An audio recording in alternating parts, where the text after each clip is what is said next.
glória a Deus, é uma alegria nós podemos ministrar a palavra do Senhor. Hoje nós temos alguns visitantes e eu gostaria que vocês, alguns nem tanto, porque são de casa, Marcelo e família, só se levantem para nós podermos ver vocês. Pessoal, eles são bênção de Deus, são da nossa igreja Batista do Povo, lá em Vila São José. Que bom que vocês vieram, que bom que vocês estão aqui. Sejam muito bem-vindos. Dizem que quem coloca o pé aqui, Deus faz milagres. Que Deus abençoe. Temos ali do lado do Marcos também uma visitante. Que bom. Seja muito bem-vinda. Deus te abençoe. É um prazer tê-la aqui conosco. Que bom que você está aqui. Receba um abraço da igreja em nome de Jesus. Muito obrigado.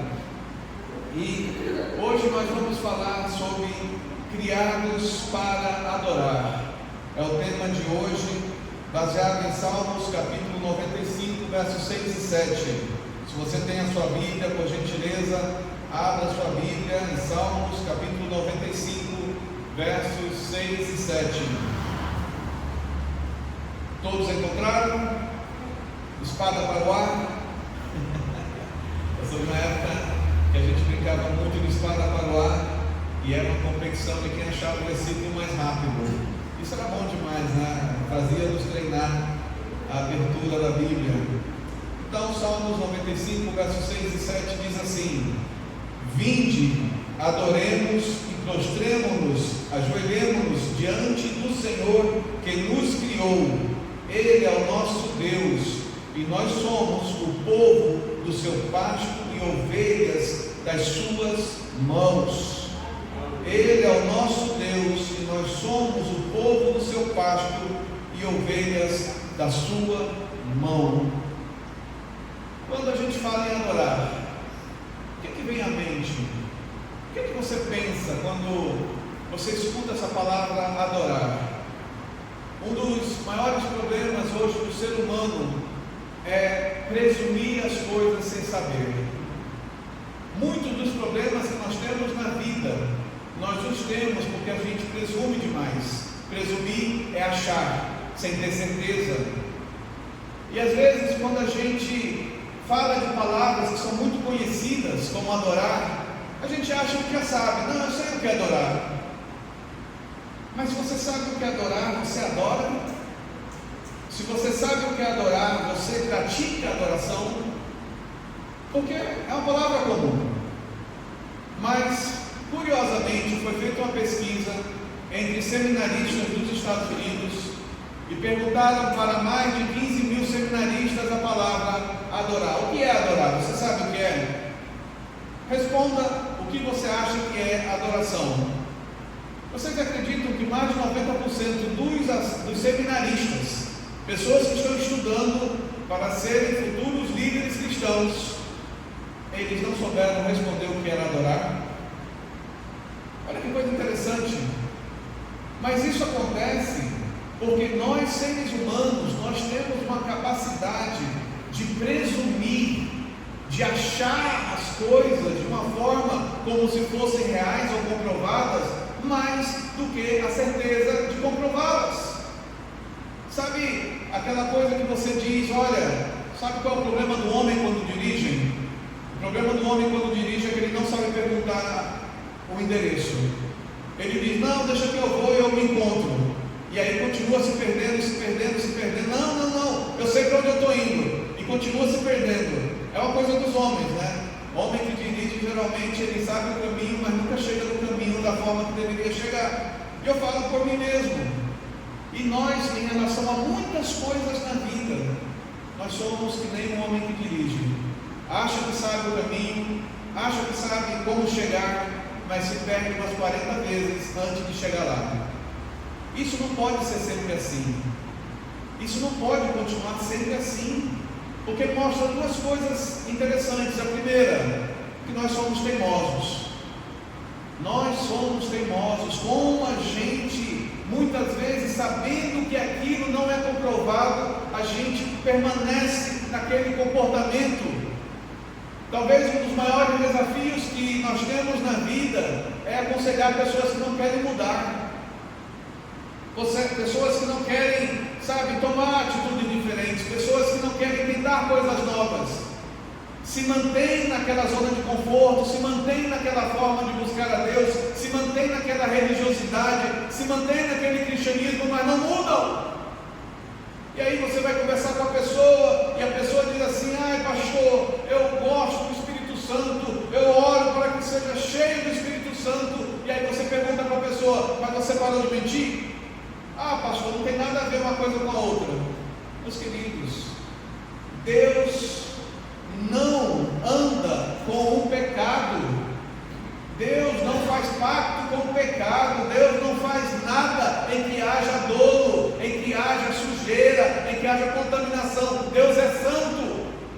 E se Ele é santo, Ele diz para nós: sede santos, porque eu sou santo. E o que é ser santo? Separado. E ser separado não é uma coisa fácil. Ser separado é uma luta diária. Nenhum de nós aqui tem uma vida fácil. Eu quero dizer para vocês, nenhum de nós. Já falei isso outras vezes, já disse que cada um de nós temos as nossas lutas, os nossos temores, as nossas inseguranças e as coisas que nós temos que fazer para mudar o nosso futuro. E muitas vezes não vem na velocidade que a gente quer. Muitas vezes parece como uma canção que foi cantada no início: eu dei voltas nas muralhas, mas a muralha não caiu. Porque muitas vezes nós não entendemos o tempo de Deus.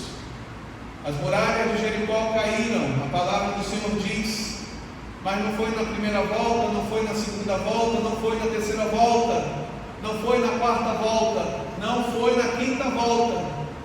E às vezes a nossa impaciência de querer as coisas rápidas nos sabotam e nos fazem perder a bênção de Deus nas nossas vidas. E aí vem a questão: o que é adorar então, pastor? O que significa adorar?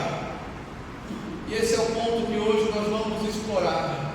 Vamos explorar a questão de adorar a Deus para que saiamos daqui entendendo o que é adorar.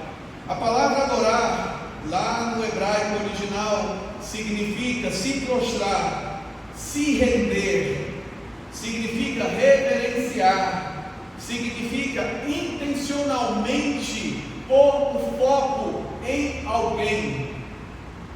Intencionalmente pôr o foco em alguém. E nesse caso nós estamos falando de Deus. Significa intencionalmente confiar em Deus. Aí eu pergunto: quem nunca teve problema de confiança com Deus? Quem nunca teve problemas de questionar Deus e dizer: Deus, mas por que isso aconteceu? Senhor, por que isso está dessa forma? Senhor, por que as coisas parecem que são tão difíceis?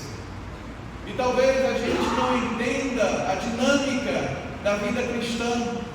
A gente muitas vezes acha que a vida cristã só se dá nos lugares altos, só se dá nos momentos bons. Mas a Bíblia mostra que houve deserto, que houve guerra, que houve angústias, que houve doenças. E mesmo nessas circunstâncias, as pessoas aprenderam, algumas, a confiar em Deus. Mas muitas continuaram sem confiar em Deus. Então, adorar é uma escolha. Eu escolho confiar. Eu escolho tomar uma decisão diante de Deus. Senhor, eu não estou vendo nada, mas eu escolho confiar. Como é que você acha que estava a cabeça de Daniel quando ele foi jogado na cova dos leões? Você acha que ele estava assim: olha, vamos cantar, vamos celebrar, vamos adorar, porque está tudo de bom? Na cova dos leões? Ele escolheu confiar em Deus, mesmo na cova dos leões. Como você acha que estava a cabeça dos jovens Sadraque, Mesaque e Abednego quando eles foram jogados na fornalha de fogo? Ah não, isso é bobagem. A Bíblia diz que até as pessoas que jogaram eles dentro da fornalha morreram devido à intensidade do calor. Eles decidiram, mesmo diante da fornalha, mesmo diante do fogo, continuar confiando em Deus. Talvez você diga: ai pastor, mas isso é algo tão complexo, é algo tão difícil. é um aprendizado diário. Confiar em Deus é um aprendizado diário. E você não tem como aprender a confiar em Deus se você não ora, se você não lê a Bíblia, se você não jejua, se você não pede a Deus que te encha do Espírito dele e você seja cheio do Espírito Santo. Aí você diz: pastor, mas isso é muito complexo. E eu quero falar para todos nós: é complexo para qualquer um aqui. Qualquer um aqui de nós tem a sua dificuldade, a sua luta para orar, para louvar a Deus, para ler a Bíblia, uns mais, outros menos, mas a questão está no posicionamento.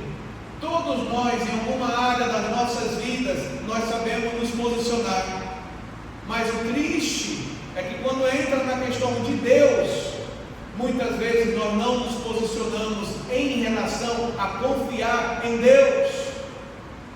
Aí você diz: pastor, isso importa? Infelizmente, algumas semanas atrás recebemos uma notícia de uma pessoa muito querida nossa, que se desviou da fé, que cria em Deus e que acreditava na palavra, e ela disse: sabe uma coisa? A Bíblia está me tirando de viver a vida. Eu quero viver a vida, eu quero ter vários namorados, eu quero ter várias coisas, eu quero ter uma vida em que eu possa curtir. Não quero Deus me impedindo de fazer aquilo que eu quero fazer, que está na minha cabeça. E aí essa pessoa abandonou Deus, deixou Deus de lado, jogou a Bíblia de lado, começou a praticar coisas absurdas. E isso, em menos de 2 meses, ela sentiu uma dor, foi no hospital e descobriu que o corpo dela estava totalmente tomado de câncer.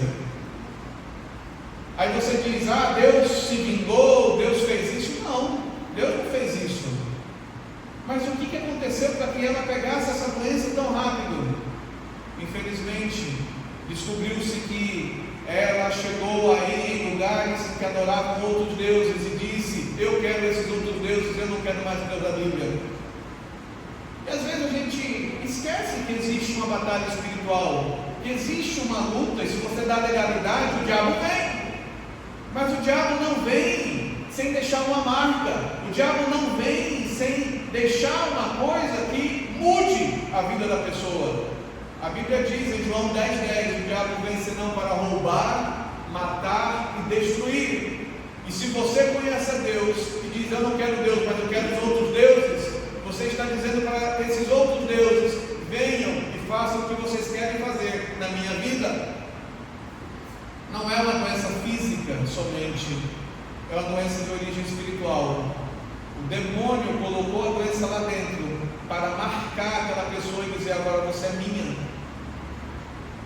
Fomos conversar com a pessoa e a pessoa disse: olha, eu não sei ainda, eu ainda tenho um dia de vida. O médico disse para mim: volta para casa, vai curtir, vai comer o que você quiser, vai viajar, porque você tem menos de 1 mês de vida.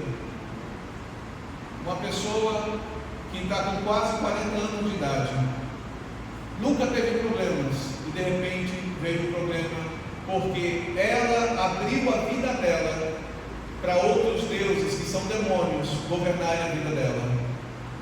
Isso é adoração. Adoração é quando você põe o foco em uma pessoa, uma entidade, e diz: me governe. Muitas pessoas pedem a Deus para governar as suas vidas. Muitas pessoas dizem: olha, pastor, eu gosto tanto do Salmo 23, o Senhor é meu pastor e nada me faltará. Então você diz: Senhor, que é o meu pastor, governe a minha vida. Mas o contrário também é verdadeiro. Você pode dizer para demônios governarem a sua vida. Em 2 Timóteo capítulo 3 diz que nos últimos dias as pessoas dariam ouvidos a espíritos demoníacos que ensinariam o mal.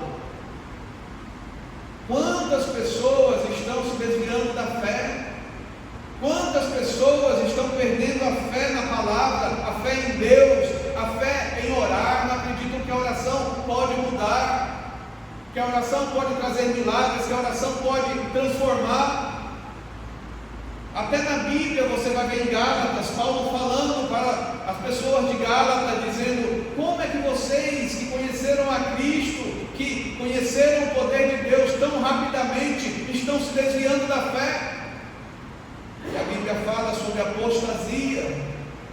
O que é a apostasia? A apostasia é vagarosamente se afastar de Deus.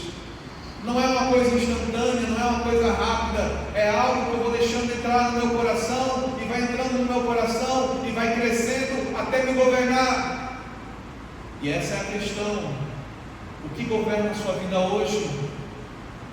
O que te direciona hoje? O que mais consome o seu tempo? E a Bíblia fala que tempo é vida, porque quando você perde tempo, você também perdeu o tempo da sua vida. Porque quanto mais dias passam, mais experientes ou de mais idade a gente vai ficando. E se a gente não aprende a sabedoria nesse período em que a gente está passando mais tempo na vida, se a gente não aprende a sabedoria nesse período em que a gente já viu tanta gente errar, fazendo coisas que a gente repete e sabe que está errado, vai acontecer o que aconteceu com essa pessoa que chegou para nós e diz: eu prefiro confiar na palavra do médico do que em Deus. Um abismo chama outro abismo. Quando o demônio ele vem e joga o veneno da amargura nos nossos corações, nós nos colocamos numa situação de lutar contra o poder de Deus em nossas vidas. E essa é a questão que eu trago para cada um de nós hoje. Até quando vamos lutar contra Deus? Até quando nós vamos resistir a Deus? Porque Deus, Ele não vai nos retalhar. Deus não é disso. Porque fulano estava cantando no palco e falou mal de Deus. Olha, Deus no instante trouxe um problema. Meus queridos, Deus não faz isso. Deus é amor, Deus é vida, Ele é príncipe de paz. Ele não destrói, Ele não rouba, sabe? Ele não traz a morte, porque Deus é amor. E se nós não entendemos que Deus é amor e que Ele nos ama, nós estamos perdendo tempo no cristianismo. Porque o nosso Deus nos ama. Você é filho de Deus, você é filha de Deus. Ele te ama, Ele não quer o seu mal. Mas nenhum pai, nenhuma mãe quer um filho rebelde, quer um filho que não se aproxima, quer um filho que não sabe estar junto. Hoje mais cedo eu vi uma cena, e eu vou usar como exemplo, porque assim, são cenas do dia a dia que mostram o que é a vida. Flávia estava sentada lá atrás, e Manu sentada do lado da Flávia. Aí a Manu se encostou no braço da Flávia, e aí a Flávia se preparou para a Manu deitar no ombro dela. A Manu deu um cutucão na mãe, e a mãe entendeu que era para ajeitar o braço para ela se inclinar melhor. E ela se inclinou melhor. E às vezes a gente não entende que Deus faz isso conosco.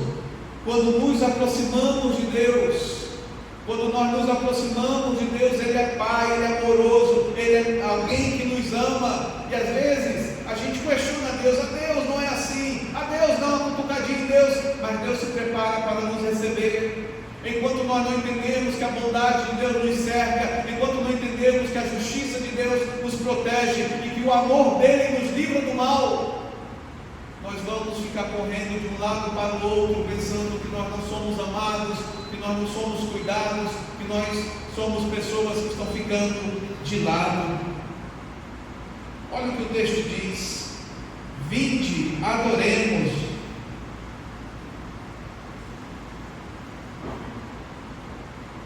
É um chamado para nós adorarmos a Deus.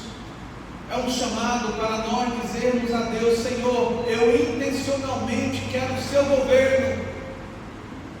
Eu intencionalmente quero a tua presença.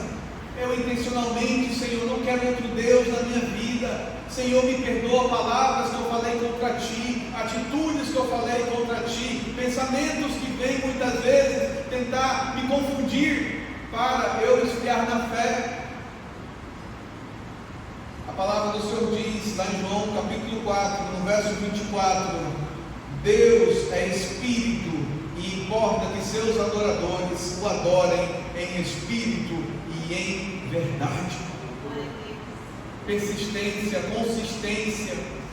Temos que ter coragem para buscar a Deus, porque hoje as pessoas vendem uma vida fácil, de maneira fácil, sem Deus. E é isso que nós queremos, e é isso que nós buscamos, ou nós queremos algo em que Deus possa ter liberdade em nossas vidas, para Ele poder operar, para Ele poder fazer milagres. Ai pastor, mas tem hora que parece que não vem. Meus queridos, tem coisas que são instantâneas, vem muito rápido, mas tem coisas que levam anos até acontecer. A questão é como está o nosso coração em relação a isso. Nós queremos uma troca, nós queremos barganhar com Deus, ou nós queremos confiar em Deus?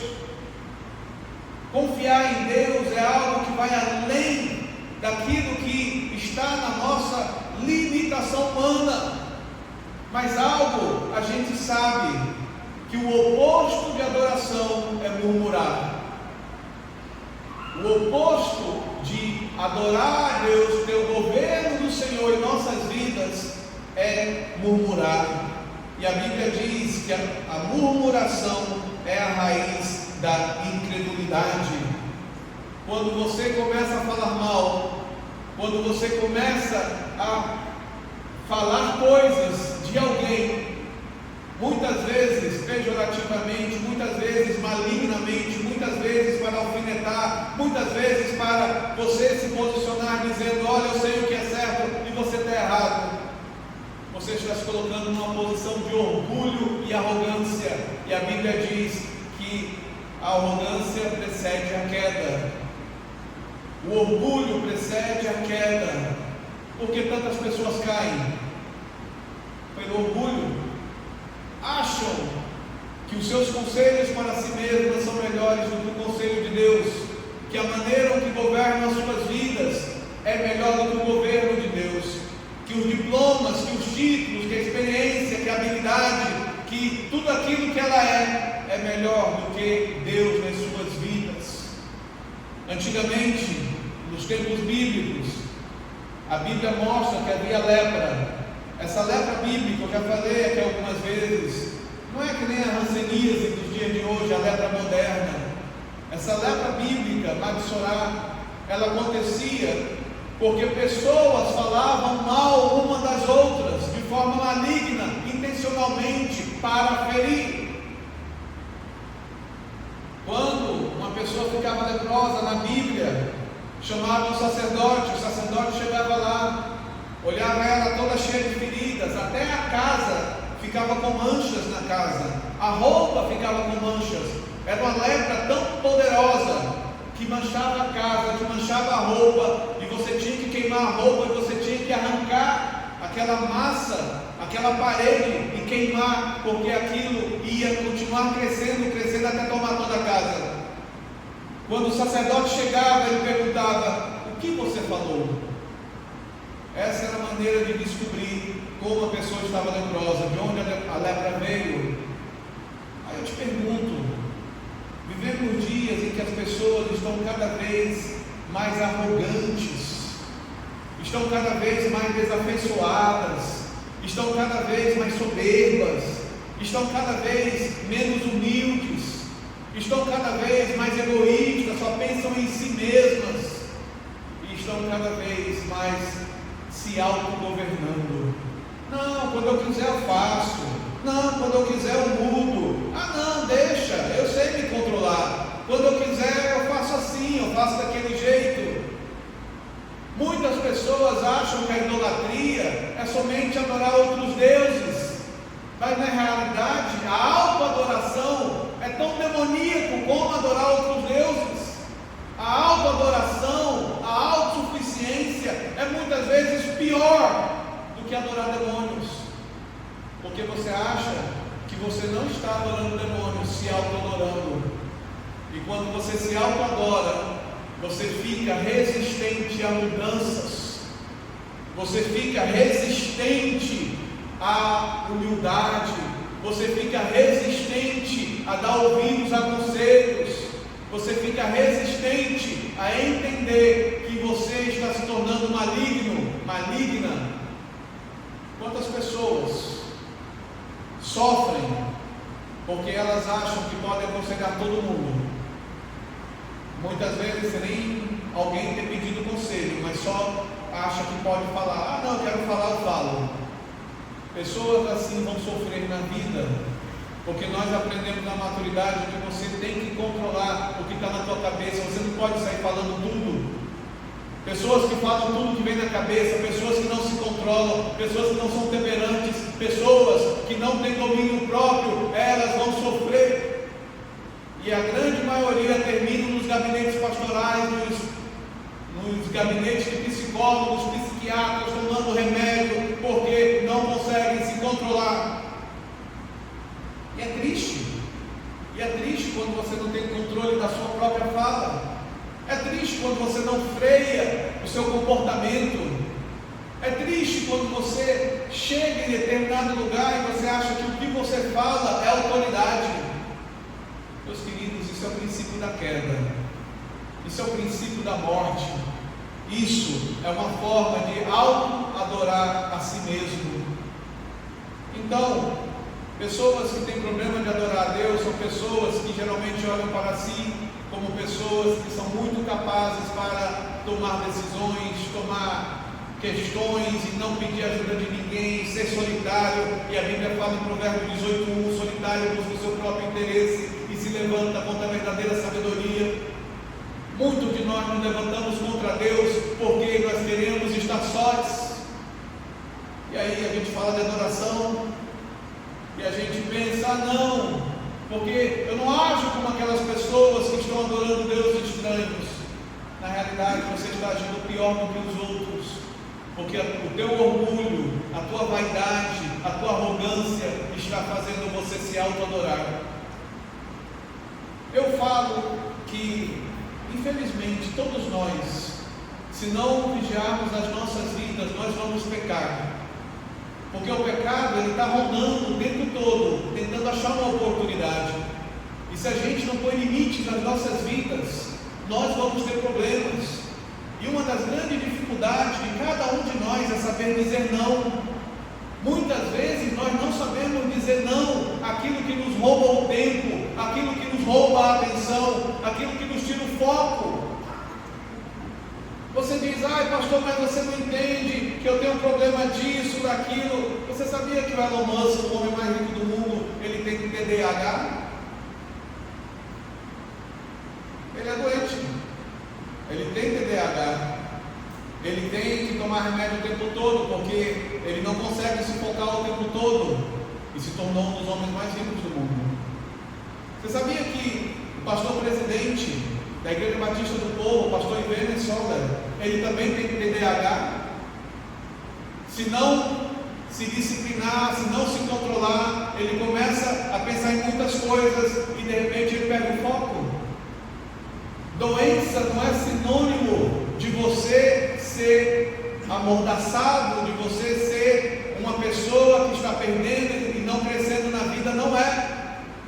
Quantas pessoas enfermas com vários tipos de enfermidade estão vencendo na vida simplesmente porque elas reconhecem que elas não podem se autogovernar, que primeiramente elas precisam de Deus como Senhor e governador de suas vidas, e que a partir disso elas vão tomar decisões humildes para mudar.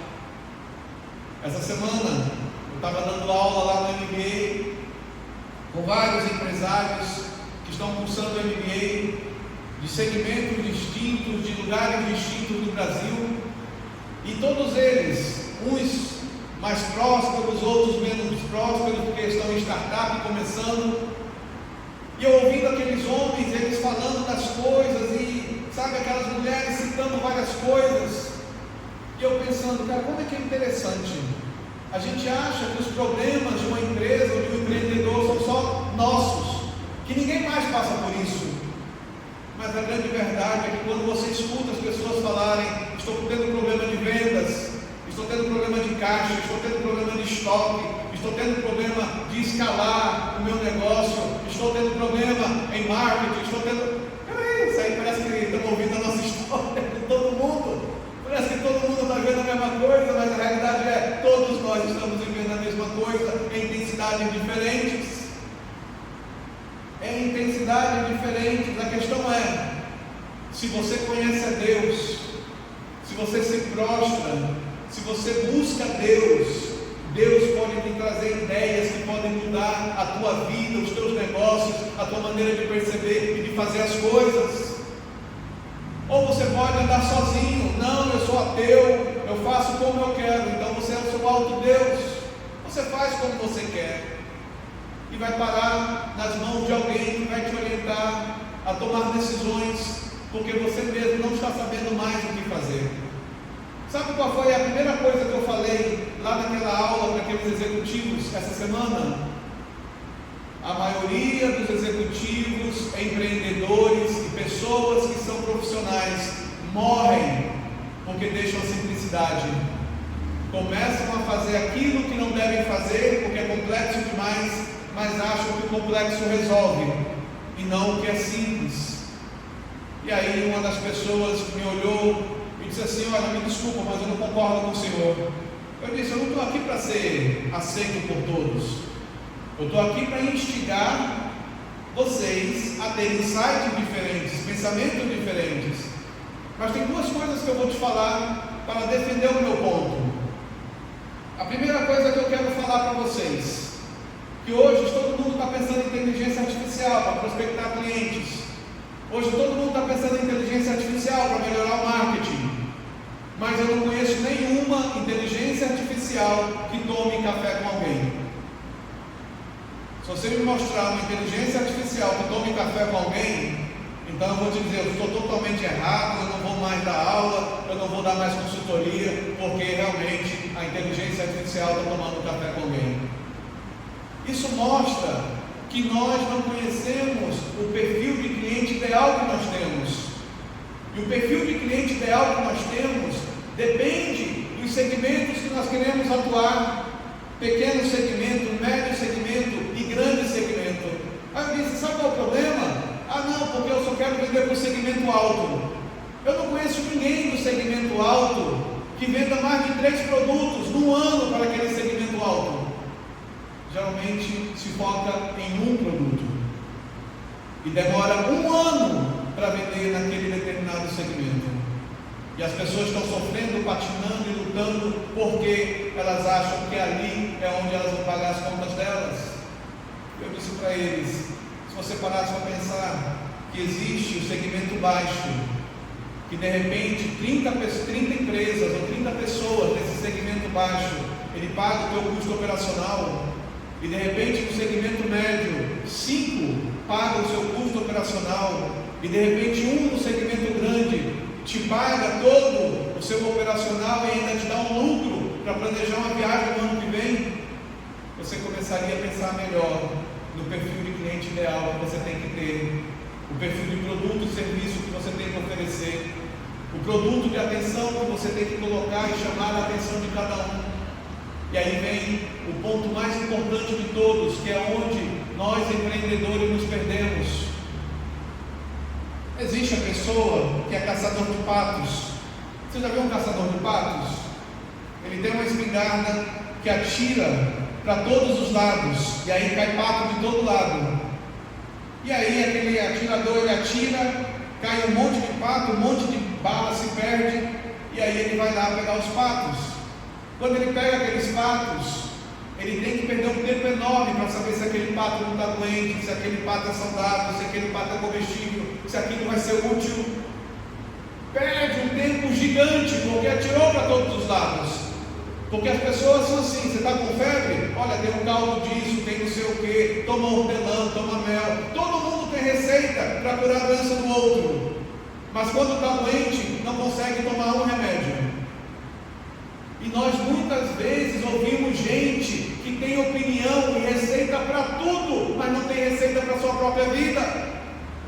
Tome cuidado com as muitas vozes, Tome cuidado com aqueles que estão ali, olha, cutucando a tua mente para te confundir, porque na realidade são pessoas que estão roubando o teu tempo, a tua atenção, para você não ter a percepção do que Deus quer te falar. Tome cuidado.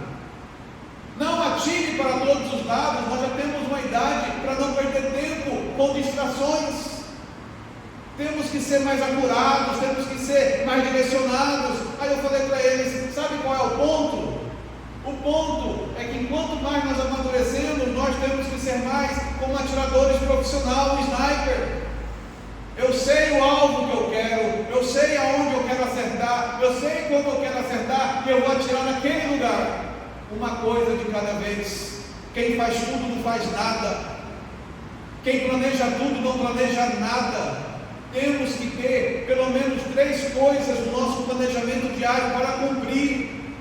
Mas a grande verdade, eu já falei isso para todos nós, é que a gente passa o dia apagando incêndios e criando fogo. Quantos de nós criamos fogos, sabe, que consomem o nosso dia, distrações que nos roubam a paz? É impressionante. E aí você esquece que a adoração é fruto da fé. Sem fé é impossível agradar a Deus. E aí você diz, mas o que tem a ver tudo que o Senhor falou sobre sniper, sobre o caçador de patos? Eu falei sobre foco. A fé é foco. E a fé, ela só vem se nós lermos a palavra de Deus. É foco. Se você não lê a Bíblia todos os dias, você não tem foco para gerar fé na tua vida. E se você não começa o dia lendo a Bíblia, você começa o dia sem sementes de fé que podem mudar as circunstâncias do teu dia. Porque na minha vida, como eu já disse para todos vocês, eu não sou pastor de tempo integral. Eu trabalho fora, tenho que ir para São Paulo toda semana, tenho um monte de tarefa que eu tenho que fazer, ainda da aula de MBA. Tem 2 livros que eu estou para lançar, e eu estou fazendo um monte de coisa. Mas além disso tudo, eu e a gente tem que tirar tempo, todos os dias, para orar por cada um, por cada família, e dizer, Senhor, visita cada família, visita cada casal, visita cada negócio, visita, Senhor, porque Tu és Deus que faz a diferença, porque a gente sabe que se nós intercedermos pelo outro, Deus levanta alguém para interceder por nós. Nós sabemos que enquanto nós olhamos para o outro, Deus levanta alguém para olhar por nós. E é nesse momento que os milagres acontecem, quando a gente tira o olhar de nós, quando a gente tira o vitimismo de nós, o coitadismo de nós, e nós começamos a pensar que outras pessoas estão em lutas, outras pessoas estão com enfermidade, outras pessoas estão pensando errado. A nossa oração em relação a essa pessoa que a gente gosta muito é, Senhor, muda a mente dela, que ela perceba o Teu amor, que ela perceba a Tua bondade, que ela perceba, Senhor, que Tu se importa com ela. E nós podemos ter uma ideia errada de Deus, nós podemos ter uma ideia errada do plano de Deus. E nós oramos, Senhor, levanta intercessores, levanta obreiros para a seara, levanta pessoas, Senhor, que querem ser governadas por Ti. Levante pessoas, ó Pai, que querem ter milagres nas suas vidas diariamente, que não querem somente sobreviver, mas querem viver, mas no temor do Senhor, que é o princípio da sabedoria, como diz Provérbios, capítulo 1, verso 1. A Bíblia diz que Jó perdeu tudo, mas Jó declarou lá em Jó, capítulo 1, no versículo 21, o Senhor deu, o Senhor tirou, bendito seja o nome do Senhor. Será que o nosso cristianismo tem essa maturidade de Jó? Será que a nossa vida cristã tem essa maturidade de repente a gente perder um negócio e não murmurar, e não criticar, mas a gente adorar a Deus e dizer para Deus, Senhor, eu posso ter perdido, mas eu creio que o Senhor pode me dar 10 mais. Eu posso ter feito uma decisão errada, Senhor, e eu me arrependo, mas o Senhor pode me dar 20 vezes mais. Porque eu creio no Deus da abundância, eu creio no Deus de prosperidade, eu creio no Deus que não faz troca. Ele não é um Deus que quer a nossa troca, você faz, eu te dou. Não, não é assim.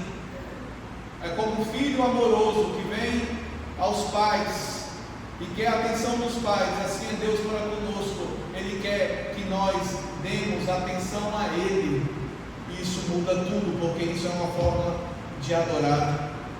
Eu gosto de uma expressão de Nardo de Breslau que diz assim: quem murmura nega a providência de Deus, quem agradece mesmo no silêncio proclama que Deus está no controle. Olha que tremendo, amigo. Vou repetir: quem murmura nega a providência de Deus, quem agradece mesmo no silêncio proclama que Deus está no controle. Há uma história que eu acho muito maravilhosa. Era o tempo em que as pessoas estavam presas lá no Egito, eram escravos. E você parou para notar que a Bíblia fala que as pessoas continuaram a ter filhos. Eles tinham filhos. Agora, como é que você tem filhos no meio da escravidão? E eles tinham filhos. E a história diz assim: que mesmo escravizados no Egito, as mulheres hebreias ensinaram os seus filhos a crer na libertação. Às vezes nós como pais estamos vivendo uma luta, estamos vivendo uma dificuldade, mas nós temos que ensinar os nossos filhos a crerem que eles vão superar, que eles vão ser libertos e eles vão ser prósperos.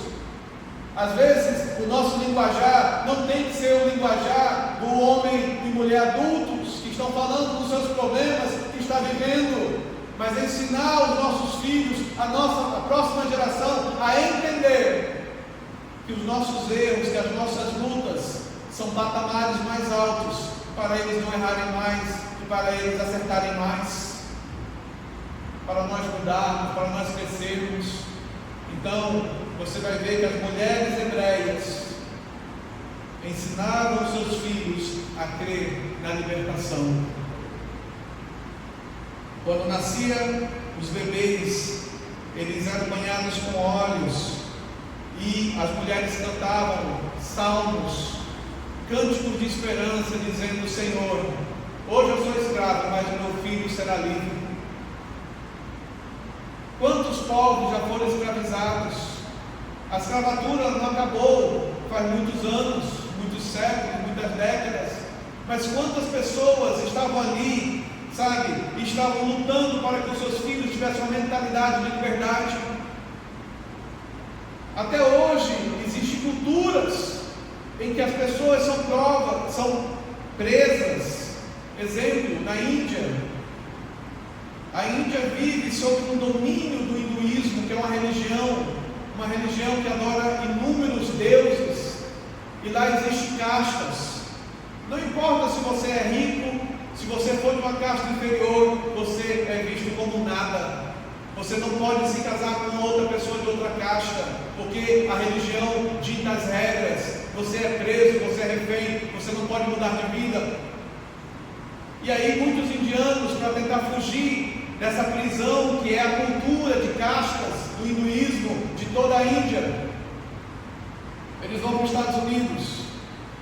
Eles chegam nos Estados Unidos e lá eles tentam se enquadrar, se envolver, e quando você vê, tem vários indianos de castas diferentes, e a maioria deles está lutando para não mais passar adiante aquela cultura de discriminação, de preconceito de castas. E aí, a grande maioria, quando chega nos Estados Unidos, se encontra com os outros e vê uma casta com outra casta, e diz assim: você está louco? O que você está fazendo? E a pessoa diz: você que ainda está contaminado. A tua mente ainda está contaminada, porque a gente está nos Estados Unidos, a gente não está mais na Índia, a gente não está mais sobre aquela cultura, a gente não está sobre mais aquele regime, a gente tem liberdade. Você pode casar com casta A, com casta B, com casta C, somos todos indianos, nós não somos castas. Isso é liberdade. Isso é liberdade. É você ter liberdade na sua mente, porque você reconhece que você não quer estar mais sobre aquele jugo, aquela prisão. E as mulheres hebreias, elas ensinavam os seus filhos a liberdade através de suas canções. O que nós fazemos em casa quando nós temos problemas? O que nós fazemos no dia a dia quando nós temos problemas? Cantamos canções para adorar a Deus de agradecimento, para que todos que estão ao nosso redor escutem e aprendam pelo exemplo que Deus pode mudar a nossa sorte? Ou vamos cantar canções de morte, esperando que a morte venha, porque eu só acredito no médico, nos especialistas, mas eu não acredito em Deus, como alguns falam? É algo que a gente tem que acordar, porque vivemos dias em que as pessoas estão celebrando o carnaval, achando que elas têm alegria, mas é uma falsa alegria, porque aquilo não se sustenta. Que alegria hoje você acha que tem fora de Deus? Que alegria, que sucesso você tem fora de Deus? Sem Deus você não consegue, sem Deus você não vai crescer, sem Deus você não vai ver milagres, e você vai dizer: ai pastor, mas isso é muito ufanista, isso é muito teórico. Meus queridos, é intimidade com Deus, e Deus está aberto a cada um de nós. Ele conhece o teu nome, Ele sabe a tua dor, Ele sabe a tua luta, mas espera que você se aproxime dEle. Pare de achar que você sabe, que conhece Deus. Aproxime-se de Deus. Queira Deus, busque a Deus, e você vai ser encontrado por Deus e encontrar a Deus. Isso faz toda a diferença. Tem uma frase de Calvino que eu gosto muito: o coração humano é uma fábrica de ídolos, mas só Cristo pode ocupar o trono. Quem ocupa o trono do teu coração? Quem ocupa o trono da tua vida? Nós sabemos que é sob a pressão que nós manifestamos quem nós somos. É na angústia, na dor, na dificuldade, é naquele momento difícil que nós temos a fé provada. E se nós estamos falando de adoração, nós estamos falando de provar quem governa a nossa vida. É na luta que a nossa vida é provada, em entender se Deus governa a nossa vida ou não.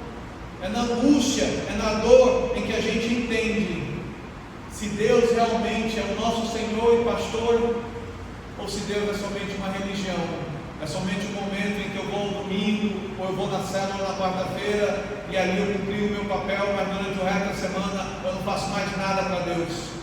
Não continuo orando, não continuo lendo a Bíblia, não jejuo. Ai pastor, não jejuo porque a igreja não colocou um calendário de jejum. Meus queridos, você não tem que jejuar por causa da igreja. Você jejua porque você precisa de Deus. Você não tem que orar porque a igreja impôs um dia de oração. Você tem que orar porque você precisa de Deus. Você não tem que ler a Bíblia porque a igreja impôs um plano de leitura da Bíblia, mas porque você precisa de Deus. Se nós não acordarmos sobre essa questão de saber quem governa a nossa vida, não vamos entender quem precisamos, de quem precisamos. E esse é o desafio para nós aprendermos a adorar. Eu quero compartilhar alguns pontos sobre estratégias práticas para começar a adorar a Deus. E a primeira é: comece o dia com gratidão. Pare de reclamar. Comece o dia com gratidão. Você vai encontrar isso em Salmos capítulo 5, verso 3. Agradeça ao Senhor por mais um dia de vida, agradeça ao Senhor por mais um momento em que Ele pode manifestar o seu poder, em que Ele pode causar milagre, em que Ele pode te trazer esperança e uma notícia boa. Segundo, use a música como arma de guerra. Louve a Deus. Louve a Deus, cante louvores ao Senhor. Segundo Crônicas, capítulo 20, verso 21 e 22, enquanto eles começaram a cantar, quando o som surgiu, as muralhas caíram. Muralhas vão cair em nossas vidas quando nós começarmos a louvar mais a Deus e murmurar menos. Terceiro, transforme reclamações em orações. Pare de reclamar, se ajoelhe e ore: Senhor, eu estou cansada, Senhor, eu estou cansado, Senhor, eu estou pressionado, Senhor, eu não sei o que fazer, me ajuda. Transforme a reclamação em oração. Filipenses capítulo 4, verso 6. 4. Estude a palavra de Deus, leia a Bíblia porque a fé vem pelo ouvir e ouvir a palavra de Deus. Quando você lê a Bíblia, vem a fé que você precisa para acreditar no sobrenatural, para acreditar no poder de Deus, para acreditar que há esperança que Deus pode fazer. A Bíblia diz que Davi dançou diante da arca, Ana orou em angústia e creu em Deus, e a sua oração foi respondida. Jesus adorou no Getsemane, mesmo antes de saber que iria morrer. Ele estava ali agradecendo a Deus, ele estava ali dizendo: Pai, louve-nos, sabe? Louve-nos. Sabe o que é louve-nos? Vem uma palavra hebraica que diz: abençoe a Deus. Abençoar a Deus significa nós reconhecermos que o nosso louvor tem que ser dado a Deus e não a nós mesmos. Que a nossa adoração tem que ser dada a Deus e não a nós mesmos. Que o nosso foco tem que ser Deus e não nós mesmos.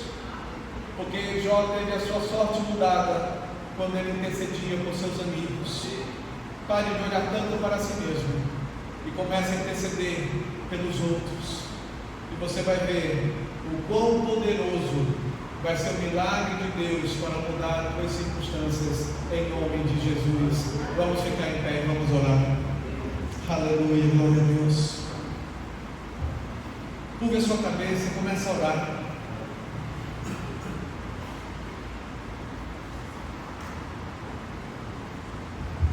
Comece a orar, comece a dizer para Deus: Senhor, eu tenho problemas. Cite os seus problemas para Deus. É fluxo de caixa, é funcionário, são melhores vendedores, são melhores clientes, são melhores circunstâncias. É o trabalho que está difícil, é a escola que está complicada. Eu não sei qual é o problema de todos, mas Deus sabe. Não despreze aquilo que Deus sabe, Ele sabe. Coloque diante do Senhor. Se é interceder por alguém, se é clamar por alguém, clame por alguém agora, porque Deus está aqui nesse lugar. A Bíblia diz: onde estiverem 2 ou 3 reunidos em meu nome, eu estou presente, e Ele está presente nesse lugar. Aleluia, Senhor, graças te damos. Graças te damos, ó Pai, por esse momento que podemos nos reunir em Teu nome e Te louvar, Senhor, porque aprendemos mais um pouco sobre o que é Te adorar, sobre o que é adorar. E intencionalmente queremos o Teu governo, ó Pai. Queremos que Tu nos governe, queremos que Tu, ó Pai, direcione os nossos caminhos. A palavra do Senhor diz: entrega o Teu caminho ao Senhor, confia nele e o mais Ele fará. A palavra do Senhor diz: instruir-te-ei e te ensinarei o caminho que deves andar, sobre a minha vista te darei conselhos. Essa é a palavra do Senhor. Pai, eu oro por cada pessoa que está nesse lugar. Eu oro, ó Pai, para que Tu tires toda a incredulidade, que Tu tires toda a palavra de morte, Tu tires, ó Pai, tudo aquilo que afronta a fé dessas pessoas, ó Pai, e comece a fazer milagres, e esses milagres aconteçam, e venham as boas notícias, e venham as boas sementes, e venham os momentos de Te adorar, e de Te adorar, Senhor, e louvar o Senhor pelo que Tu tens feito. Oh Deus, que tenhamos uma semana abençoada, que tenhamos, ó Pai, uma semana de milagres, que tenhamos uma semana de fé, que tenhamos uma semana do Teu toque, ó Pai, que a Tua presença vá conosco e nos ajude, ó Pai, na caminhada. Ó Deus, reconhecemos que Tu és o Senhor de nossas vidas, reconhecemos que Tu és o nosso pastor e nada nos faltará. O amor do Pai, a comunhão do Filho e as doces consolações do Espírito Santo estejam sobre cada um de nós, em nome do Senhor Jesus. Tenha uma semana abençoada. Terça-feira, lá no Paulo e na Larissa, vamos ter a comunhão lá, todos estão convidados. Quem não tem o endereço ainda, nos pergunte, a gente passa para vocês. Deus abençoe.